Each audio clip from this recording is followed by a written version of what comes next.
What's up, guys? It's KB. Make sure you subscribe to the Underground Sports Philadelphia YouTube channel. Click the bell icon down below so you don't miss a single video from us. And thanks for tuning in to another video from Underground Sports Philadelphia. Now let's get into it. Philadelphia, baby, you're going to love it. Best sports fans in the world. Actually, the worst, but that's what makes them the best. What is going on, everybody? Welcome in to another episode of Underground Sports Philadelphia, presented by the City of Vineland. It's KB coming at you solo dolo, because that's effectively what this show is right now, is my own solo dolo Philly sports show. Don't ya know? Bars. This is episode number 662. I am still regrouping and getting everything back in gear from the trip to Baltimore from the PLL, and obviously us doing daily content for the Olympics. So I apologize on episodes being a little delayed in release, but we are working on getting that schedule back up and going. This will be more of a quick episode, kind of like the last one, where it's just one singular topic, and it is privy to what's going on now with the Phillies. Obviously, bit of a slump, but gonna get into some Fight and Phil's talk on a more centralized topic. But before we get into all of that, make sure you guys are following us on the socials at Underground PHI on Twitter, Instagram, TikTok, Threads, Facebook.com/UndergroundSportsPHI, Twitch.tv/UndergroundSportsPHI, and you can also follow us on LinkedIn. Be sure to follow yours truly on the socials as well at KBIZZL311 and KBIZZLE11 on Instagram and Threads. Subscribe to the podcast feed on Apple, Spotify, wherever you get your podcasts in audio form. Leave a 5-star rating and review. It does go a long way for helping the show continue to grow, helps more people find Underground Sports Philadelphia and our entire catalog of shows. So keep on subscribing on Apple and Spotify, and subscribe to the Underground Sports Philadelphia YouTube channel, youtube.com/@UndergroundSportsPhiladelphia. That is where you get full video episodes of this show twice a week, full video episodes of every show on our network, clips, shorts, live streams, original video content. It's all on our YouTube channel. We are ever so close to getting to 900 subscribers and 1,000 subscribers, and you know what that means when we get to 1,000? That means we go plaque chasing. So keep subscribing, leave a like on the video, leave a comment down below, your thoughts on everything I discuss on the episode, and of course, ring the bell icon so you know whenever new videos go live. And of course, guys, this show is presented by the City of Vineland, and the City of Vineland Municipal Calendar features city-organized, city-sponsored, and city-affiliated events that are of public interest. The calendar, which is accessible at vinelandcity.org, is a good way for residents and visitors to build awareness, remain engaged with city government, and participate in local events. You can also follow the City of Vineland on social media via their Facebook, Instagram, LinkedIn, and YouTube pages.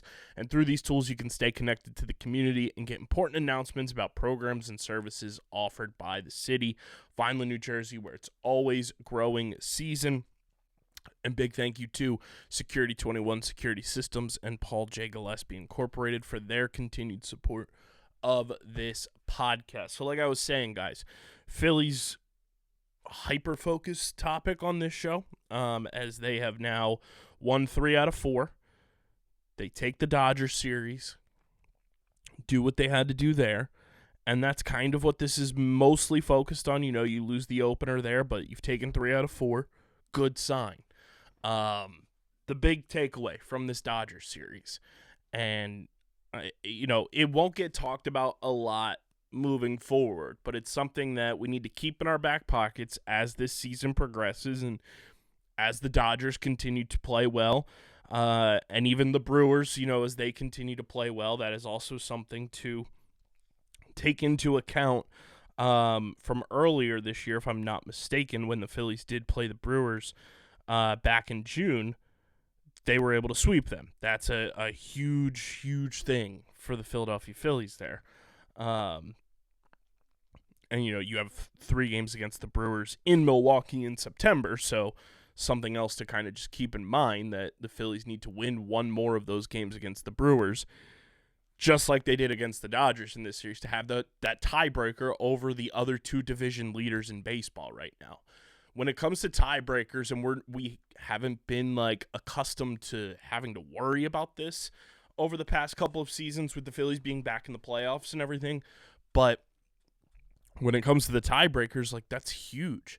You know, when the season's winding down the past 2 years, 2022, we're fighting to get in the playoffs. Last year, we get in as the wild card, and you know, the tiebreaker wasn't a huge thing because the Phillies were so ahead in the wild card to, you know, push forward and everything. Where they were sitting in the wild card didn't really matter in terms of the tiebreakers, is what I'm trying to get at.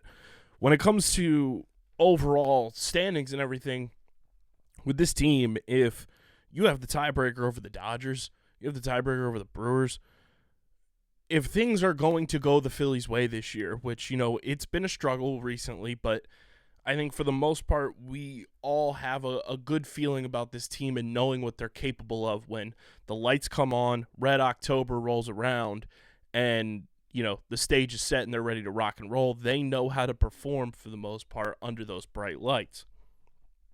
They just have to be able to finish in those bright lights. The big thing is NLCS, you have home field advantage, and we've seen how valuable that can be.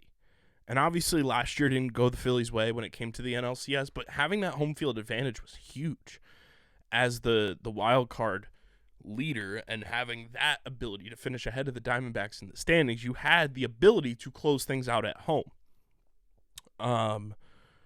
You know, when you have the tiebreaker over the Padres and you're playing at home, that's huge.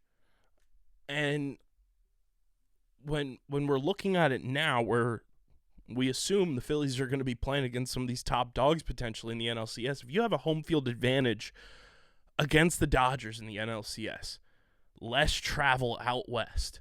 If you have a home field advantage against the Brewers, less travel to Milwaukee. That's a huge deal, guys. And to have the notion in your back pocket that if it does come to a Game 7, it's going to be at Citizens Bank Park. It's going to be played at the loudest venue in Major League Baseball. It's going to be played in front of 45,000 plus rabid fans who are starving for this team to win a championship. And winning that Dodgers series here tonight, as I record this on Wednesday, winning that Dodgers series and having that tiebreaker in hand, all you had to do is win one of those games, but you win that series is also huge, and the Phillies have been able to take 5 out of 6 from the Dodgers this year. You finished 5-1 against the Dodgers, and you have that tiebreaker in your back pocket.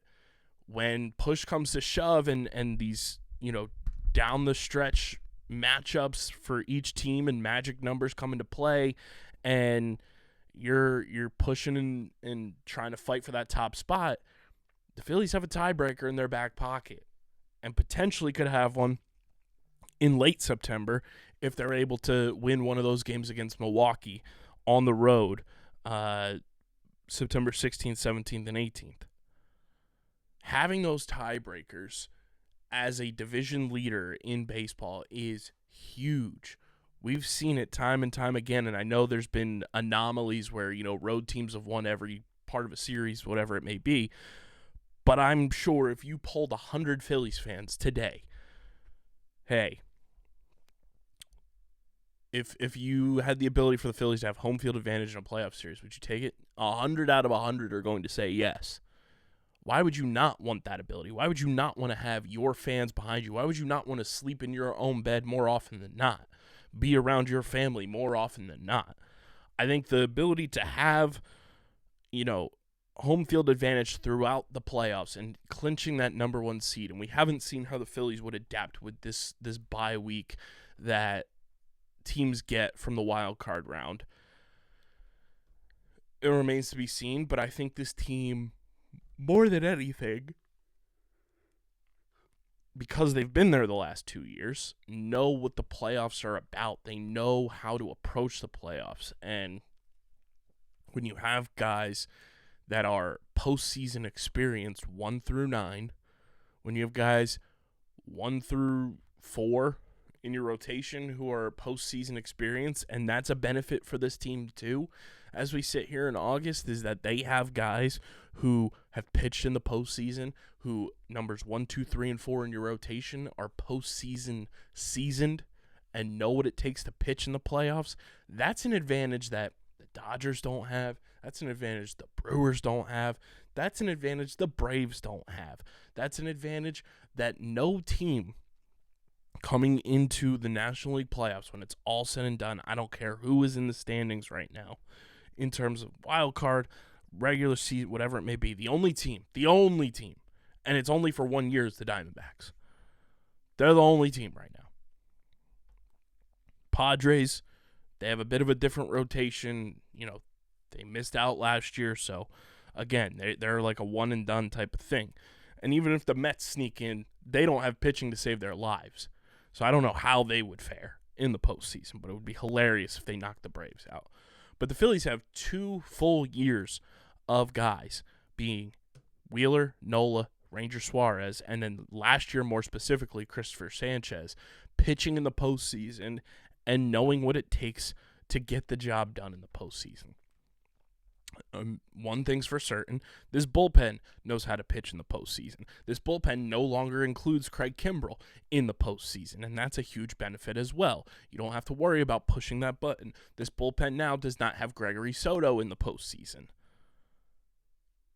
That's a huge benefit for this team. And the more tiebreakers you accumulate, the better off you will be, and that's a huge thing. And if you have tiebreakers over the other 2 division leaders, hot damn. And, you hope that, things play out to where you're not worrying about the Diamondbacks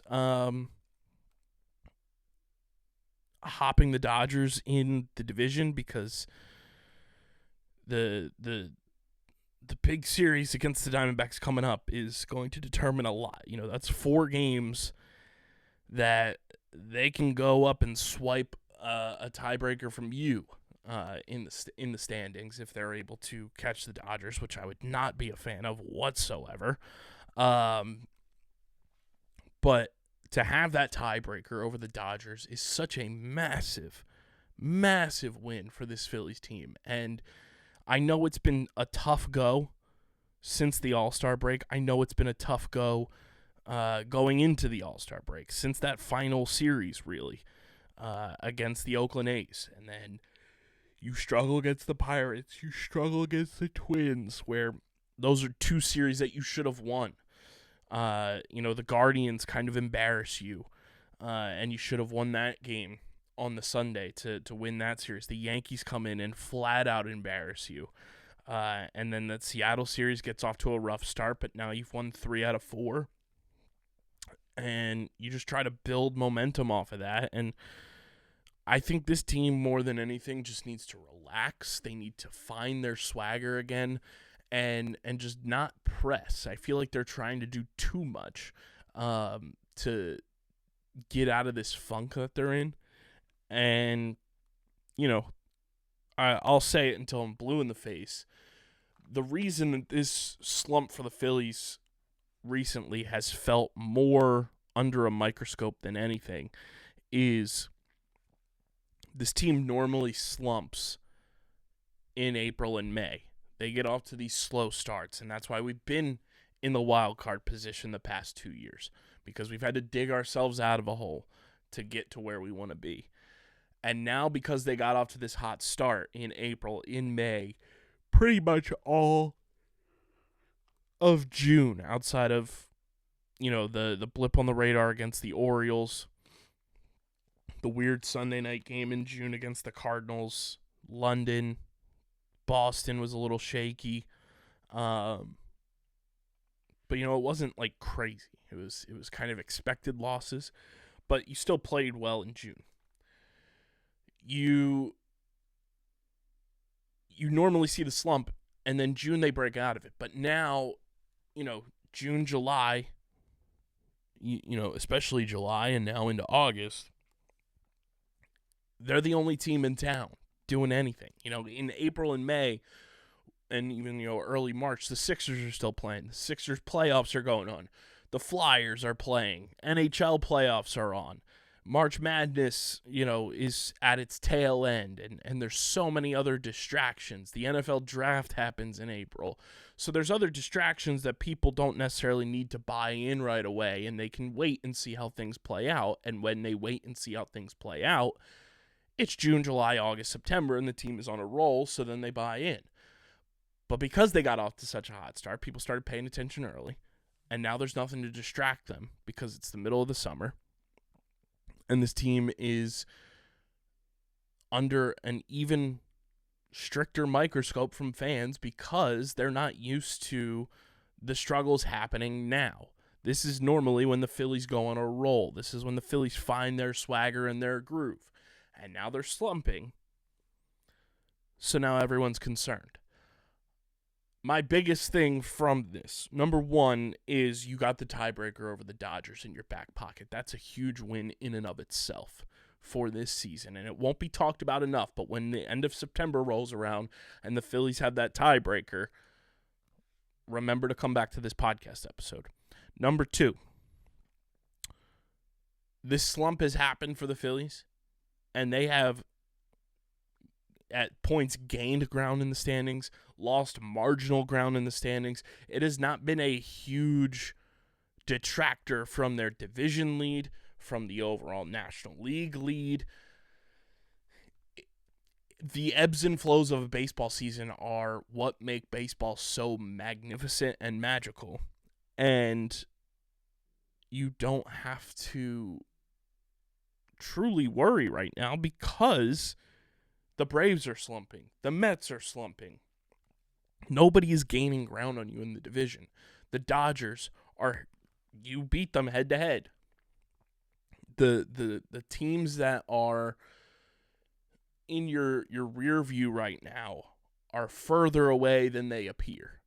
And I think that's what we all have to realize as Phillies fans is that the teams that we're competing against are also going through these slumps. They're going through, some slides in their standings. And here's the other thing. The Phillies are doing it without Ranger Suarez right now. They're doing it without Austin Hayes as he left the game and is going on to the injured list, it feels like, because it's a hamstring injury. So now you're down that depth piece. You're down one of your starting pitchers that was a force for you in the first half of the season for the most part. Was an all-star. And you're doing this while your stars are slumping and you're still staying well above water. I get the cause for concern, but it's not panic mode concern, in my opinion. It's not time to panic. It's not time to feel like, the sky is falling. You can have concerns. I've had concerns. I felt like they should have picked up another starting pitcher at the deadline, a swing type of guy that can start games for you, like a Michael Lorenzen, who I also felt like they should have re-signed in free agency. I felt like they should have gotten another bat at the deadline from somewhere, or earlier on. And now, of course, you have a team like the Diamondbacks who are finding their groove a bit, and Jake McCarthy is a guy who was rumored to be in the Phillies' peripherals, and it never came to fruition. It would have been nice to right now have somebody like Brent Rooker on this team. But that's how the cookie crumbles, and you pay your stars to play the way that they're capable of, and right now the stars are slumping. And you need the stars, who you're paying billions of dollars to as a collective, to step up and perform. That's really what it boils down to. You went out and addressed the bullpen. You went out and upgraded pieces. You went out and got your platoon bat. Now you need the guys on the team who have been here, who have been the guys that you have built this team around, to be the ones that propel you back to where you need to be. But tiebreakers are huge, and it's huge that the Braves continue to slump. Obviously, they're not fully healthy and have not been fully healthy all year. But they're the team that is behind you in the division right now. The Braves need to be more worried about the Mets than they need to be worried about the Phillies at this point in the season. That's the crazy thing. The Braves need to start being more concerned about the way the Mets are playing than they do worrying about trying to catch the Phillies or trying to catch the Padres or trying to catch the Diamondbacks. They need to fend off the Mets. They need to fend off potentially the Giants, the Cubs if they get hot. Like, the Braves are fighting for their postseason lives at this point. And it would not shock me, with them not being fully healthy, with them slumping. Last year was almost an anomaly. They were hitting at a historic clip while getting pitching from Spencer Strider, who is out for the year. That was on par with Spencer Strider things. And you had guys overperforming. And now you don't have the overperforming pitching. You don't have the historic hitting. And you take a step back. And that should have been expected from the Braves. Do you expect Spencer Strider and Ronald Acuna Jr. to get hurt? No. Would the Braves be better with them? Obviously. But it should have been expected that the Braves were going to take a step back. And when those guys were playing for the portions of the season that they were playing, the Braves were still not what they were last year. They were still slumping. But it's not time to panic with the Phillies. It's time to be concerned. It's time to voice concerns. It's not time to say this team is cooked. This team is doomed. They don't have what it takes. We know this team has what it takes to win. We know this team has the ability to find themselves. It's just happening at a time in the season where it normally doesn't happen, and they've got to figure that out for themselves. This is a new obstacle for them to overcome as a team. I think they have the right guy in charge in Rob Thompson. He's one of the best managers in Phillies history to this point, and he trusts his guys. He believes in these guys, and that's what makes this team that much better than a lot of their opponents and a lot better than the competition that they face, is because they have a manager who not only knows how to push some buttons and take risks, but he believes in every single guy in that clubhouse and knows that they have what it takes to get out of any slump they find themselves in. And that's huge in baseball. A manager doesn't contribute to wins and losses as much as people think. A hitting coach doesn't contribute to wins and losses as much as a fan thinks. Pitching coach, same thing. But what they do contribute to is the mental aspect of the game, the teaching aspect of the game, the semantics of the game, saying, hey, I'm seeing this in your swing. I'm seeing this in your pitching, in your grip on this certain pitch. Let's try to fix that. And then it's up to the player to execute that. It's not like football. It's not like basketball. It's not like hockey. Baseball is such a different sport. And there's a lot of Phillies fans out there that watch baseball like it's football. And I'm telling you guys, you need to not do that. You can't watch every sport the same way. Each sport has its own nuances, its own, bits and pieces that are quite different than every other sport out there. You can't approach a baseball season like it's a football season. You will drive yourself clinically insane. It's okay to be frustrated. It's okay to be upset when the team doesn't win. But it's not, a 17-game season where there's only a minute amount of space for flaws. There's a minute amount of space for screwing up. Baseball, you can lose a few games here and there, but still find your way out of it because you're playing damn near every single day. So it's okay. Take a deep breath, everyone. This team's going to be all right. I'm not panicking. I'm concerned in some aspects, but I trust this team to figure it out. They have leaders on this team, both on the field, in the clubhouse, in the front office, that they'll dig themselves out of this. When? That remains to be seen, but they'll figure it out. But I'm telling you, Don't lose sight of the Phillies having that tiebreaker against the Dodgers. That is huge. And now it's about securing that tiebreaker against the Brewers.